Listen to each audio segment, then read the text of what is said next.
اللہ کے رسول صلی اللہ علیہ وسلم فرمایا جب ایسے حالات ہو جائیں نا کہ جب تم اپنے کاروبار میں مشغول ہو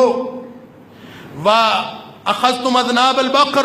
ہر کوئی کھیتی باڑی میں لگا ہے وَرَضِيتُمْ بِالزَّرْعِ کاروبار والا کاروبار پہ لگا ہے، کھیتی باڑی والا کھیتی باڑی پہ لگا ہے، فصل آ جاتی ہے خوش ہو جاتا ہے وَتَرَكْتُمُ الْجِهَادِ اور جو اللہ اور اس کے رسول صلی اللہ علیہ وسلم کے لیے زندگی گزارنی تھی، جو مر مٹنے کا راستہ تھا وہ چھوڑ دیا، مقصد بھول گیا ہر کسی کو۔ فرمایا ایسے اگر حالات ہو جائیں سلط اللہ علیکم ذلًا، تو ایسی جب بھی تمہارے ایسے حالات ہوں گے اللہ تمہارے اوپر ذلت و رسوائی مسلط کر دے۔ یہ کون فرما رہا ہے؟ مدینے والا نبی پاک صلی اللہ علیہ وسلم فرماتے ہیں، ریاست مدینہ کا والی فرما رہا ہے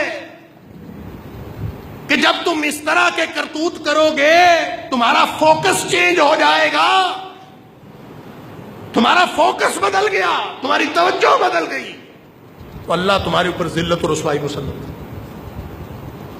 اور اب جس نے ذلت و رسوائی مسلط کی ہے تم اس کو عزت میں کیسے بدلو گے؟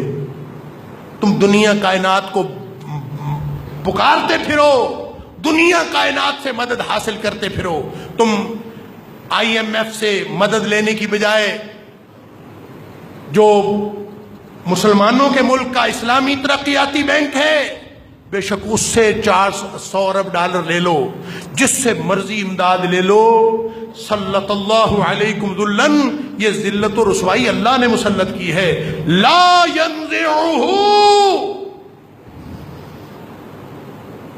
نبی پاک صلی اللہ علیہ وسلم فرمایا جس نے ذلت و رسوائی مسلط کی ہے نا اس نے واپس کوئی نہیں کرنی، حتی ترجعوا الی دینکم،